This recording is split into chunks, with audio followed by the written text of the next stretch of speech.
आप देख रहे हैं देश का सबसे भरोसेमंद चैनल दिल्ली नेशनल। विगत 13 जनवरी को भारतवर्ष में यूजीसी में कुछ अमेंडमेंट कर करके बिल लागू किया गया, जो 2026 के नाम से आया, इक्विटी बिल के नाम से उसको लागू किया गया। यूजीसी ने इम्प्लीमेंट किया उसको, जिसको लेकर करके एक आक्रोश सवर्ण समाज में जो अपर कास्ट थे उनके अंदर उत्पन्न हो गया, जिसको लेकर के पूरे भारतवर्ष में एजिटेशन शुरू हो गया।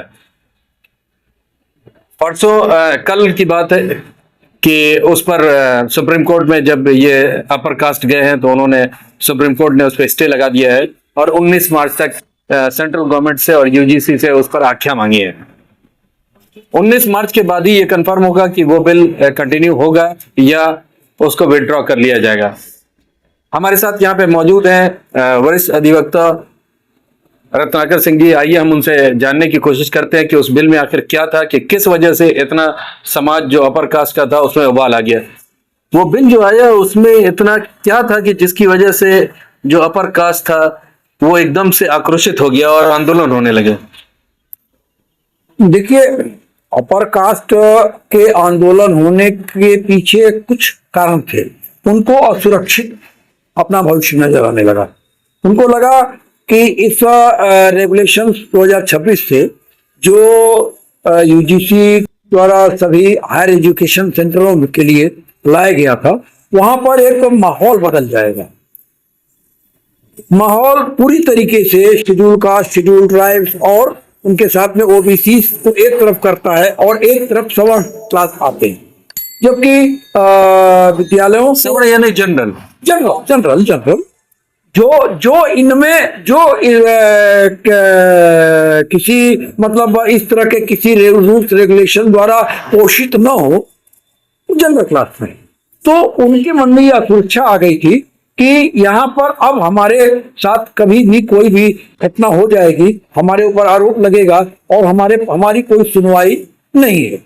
हालांकि इसके पहले 2012 में भी ये इस तरह के रूल्स रेगुलेशंस लागू थे, लेकिन वहां पर सुझाव थे, बाध्यता नहीं थी। और वहां पर धर्म, जाति, लिंग,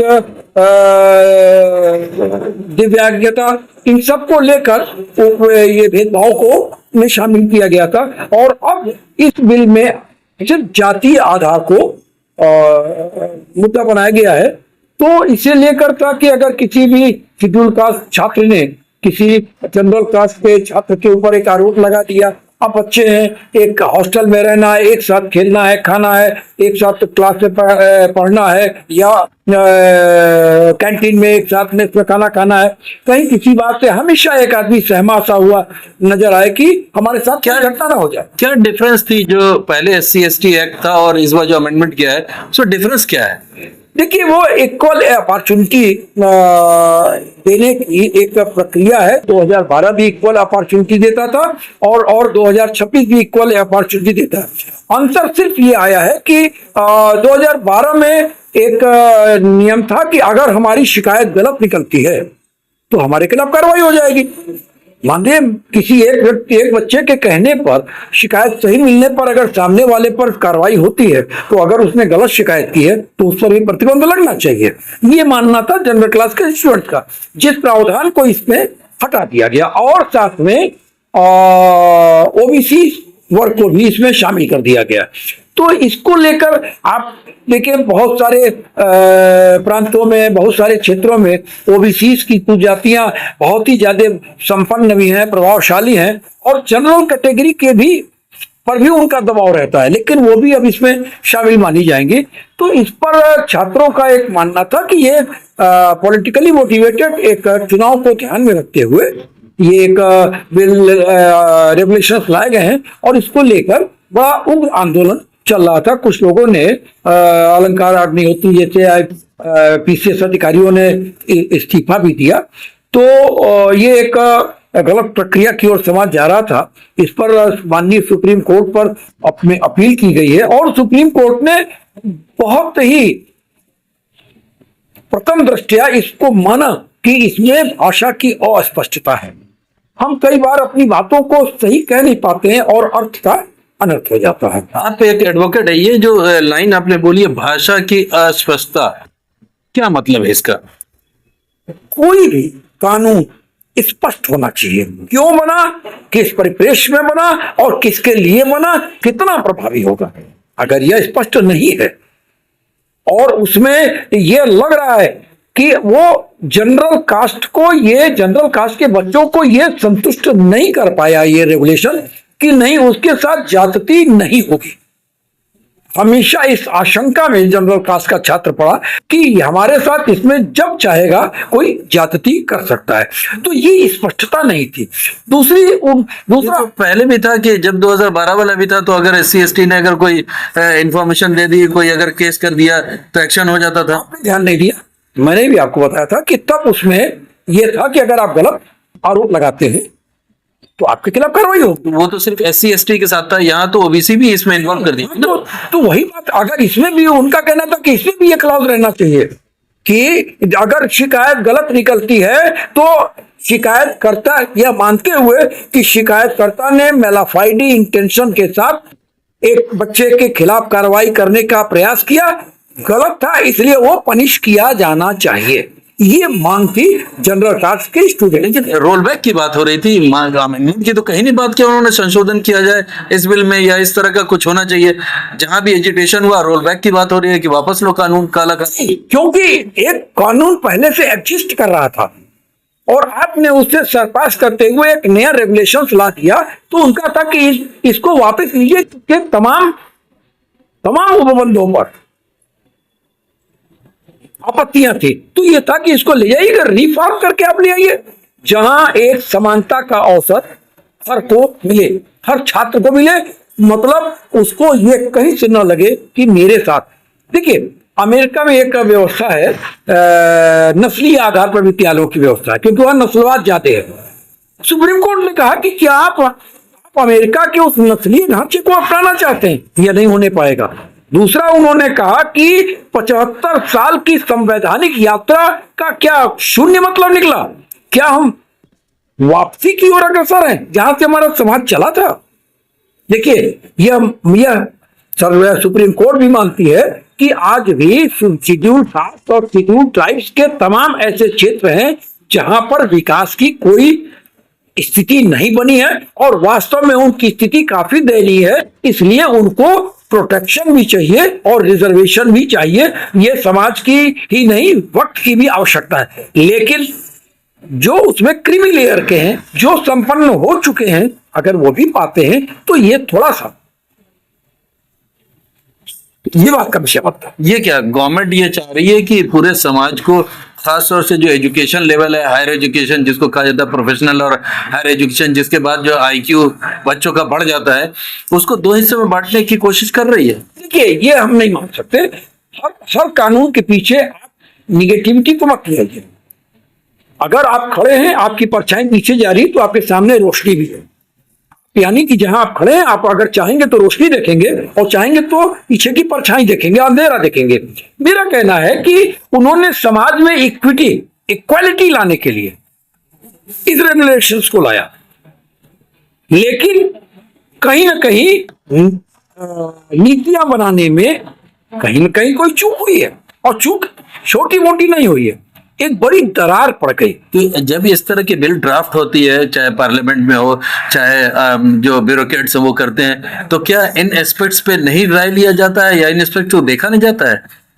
मित्र देखना ही तो चाहिए। इसीलिए जब संविधान सभा बैठी थी तो एक लंबे समय तक बहुत बड़ी खोज उस पर रोज डिस्कशन करती थी। हर कानून, हर धारा पर डिस्कशन किया जाता है और देखा जाता है कि इसका प्रभाव कितनी दूर तक जाएगा, कितनी पॉजिटिविटी है, कितनी इसमें निगेटिविटी है, इसका कौन तेजा लाभ ले लेगा और कौन इससे वास्तव में लाभान्वित होगा, ये देखना चाहिए था। और यहीं पर सरकार से और UGC से चूक हुई है।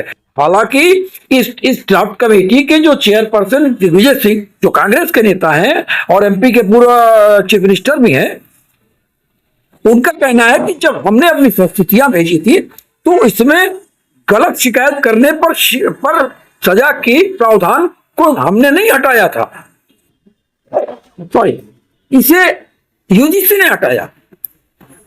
आप समझ रहे बात को?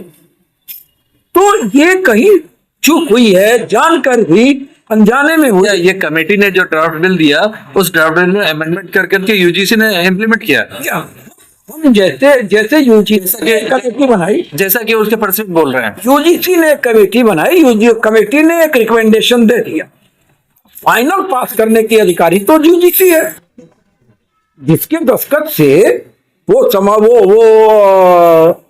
कमेटी बनी, वही फाइनल अथॉरिटी है ना। तो चूक अगर माना जाए तो यूजीसी से हुई। हाँ, यूजीसी से हुई है। गवर्नमेंट का भी हक रहता है, अधिकार रहता है, गवर्नमेंट को भी देखना चाहिए था। और लेकिन जरा बहुत ही व्यापक पैमाने पर उन्होंने इस पर लगता है ध्यान नहीं दिया है और कहीं न कहीं चूक हुई है। और इसीलिए आप गौर करिए कि जो हमारे सॉलिसिटर जनरल तुषारकांत मेहता थे, जो इस प्रकार के किसी भी बिल या रेगुलेशन या एक्ट के या ऑर्डिनेंस के विरोध में सुप्रीम कोर्ट तक जब कोई मामला जाता है, तो और अगर सुप्रीम कोर्ट जैसा रवैया इस मामले में ली है, ऐसा रवैया लेती है, तो सॉलिसिटर जनरल तुरंत इस बात को कहता है कि मिलॉर्ड, हमको थोड़ा समय दिया जाए, हम इस पर जवाब देना चाहते हैं, हम अपना पक्ष रखना चाहते हैं। लेकिन चूंकि पिछले 15 दिन 20 दिन से पूरा समाज की उद्वेलना को देखते हुए सरकार भी इस बात के लिए समझ रही थी कि कहीं ना कहीं हमसे चूक हो गई है, इसलिए उसके जो विधिक पैरोकार सॉलिसिटर जनरल साहब थे, उन्होंने कोई भी इस पर प्रतिरोध नहीं किया और उन्होंने कहा ठीक है हुजूर, हम 19 मार्च को हम अपना जवाब रखा देंगे। तो क्या अब आपको लगता है जैसे जैसे फार्मर बिल वापस हुआ 8 महीने 10 महीने के बाद, उस तरह ये भी रोल बैक होगा? देखिए, जब ये इस बिल को लाया गया है, यूजीसी रेगुलेशंस को लागू किया गया है, भारत के बजट में इसका प्रकाशन हो गया है, उसके बाद जिस तरीके से सवर्ण समाज सड़क पर आया, आज सुप्रीम कोर्ट के, माननीय सुप्रीम कोर्ट के स्टे आदेश के बाद जो दूसरा पक्ष है, जो अब अपने को मान रहा है कि हम ठगे गए हैं, शेड्यूल कास्ट, शेड्यूल ट्राइब और उसके साथ ओबीसी, ये अब सड़कों पर उतरेंगे और उतरना शुरू कर दिए हैं। क्योंकि हमें जब तक किसी चीज के मिलने की आशा नहीं होती है, हम उस पर हक नहीं पाते हैं। लेकिन अगर एक दिन के लिए भी मुझे वो मिल गई और फिर ले ली गई, तो हमारे मन में आक्रोश आता है और ये स्वाभाविक सा है। तो अब ये जो संघर्ष की स्थिति थी, इन्होंने अपनी जीत मानी तो उन्होंने अपनी हार मानी, तो एक खाई तो पैदा हो गई। लेकिन अब हम जहां तक मेरा अपना मानना है और माननीय सुप्रीम कोर्ट और सरकार के अधिवक्ता के रवैये को देखते हुए मुझे ऐसा लगता है कि शायद 19 मार्च को सुप्रीम कोर्ट इस बिल को, इस रेगुलेशंस को खारिज कर दे, तो रोल बैक हो जाएगा, मुझे ऐसा लगता है। लेकिन ये तो माननीय सूर्यकांत जी और माननीय बागची साहब का बेंच बहुत ही समृद्ध बेंच है और इन लोग के पास जुडिशियरी का और के जजमेंट्स का और फैसलों के बारे में सोचने समझने का भी बड़ा लंबा अनुभव है। चलिए, आपने शुरू में एक बात कही कि कास्ट डिस्क्रिमिनेशन हो रहा था, रिलीजन डिस्क्रिमिनेशन हो रहा था, रीजनल डिस्क्रिमिनेशन भी तो होता है। अगर मान लीजिए कि कोई बिहार से है तो उसको बिहारी करके बोलते हैं, उसको बहुत बुरा लगता है, तो क्या इस तरह का भी इस जो बिल आया था उसके अंदर प्रोविजन था कि उस पर भी एक्शन हो सकता है? यही सारी बातें थी ना, जैसे किसी आप ब्राह्मण को उसके ब्राह्मण जाति के नाम पर आप बोल देते हैं, किसी मुस्लिम को उसके पहनावे के आधार पर बोल देते हैं, ठीक है। और जो पूर्वांचल के हमारे अरुणाचल वगैरह के हैं, मेघालय के छात्र हैं, उनके शक्ल के आधार पर आप उनको चाइनीज बोल देते हैं। अभी हाल में एक लड़के की कथित रूप से मारपीट कर हत्या कर दी गई। तो देखिए, आवश्यकता तो थी है, जो बेनिला का केस था, इस बिल की आवश्यकता थी, जरूर है, लेकिन इस तरीके से हो कि समाज का बंटवारा ना हो और कोई पक्ष अपने को ठगा हुआ ना महसूस करे। हम भी कहें, जैसे सड़क पर कोई गिरा हुआ है, हमने अपना हाथ बढ़ाया, उसको सहारा दिया और खींच के खड़ा कर लिया कि सब लोग हमारे साथ खड़े हों और मिलकर एक समृद्ध, शिक्षित और सुसंस्कृत, आत्मनिर्भर भारत का निर्माण करें। Thank you. तो ये थे रत्नाकर सिंह जी, वरिष्ठ अधिवक्ता। इनका साफ ये कहना था कि जो अमेंडमेंट आया था उसकी आवश्यकता तो है, लेकिन उसमें कहीं ना कहीं चूक हो गई थी उसको बनाने में, और उस पर ध्यान देना चाहिए और सबको समानता का अधिकार मिलना चाहिए। देखना बड़ा दिलचस्प होगा कि 19 मार्च तक का डेडलाइन दिया है, 19 मार्च के बाद ये कानून रोल बैक होता है या इसी तरह इसको लागू किया जाता है कुछ अमेंडमेंट के साथ। हम बने रहेंगे, जो अपडेट्स होगा वो आपको हम देते रहेंगे। मैं मोहम्मद यूसुफ, गोरखपुर से, इंडिया डेली नेशनल के लिए।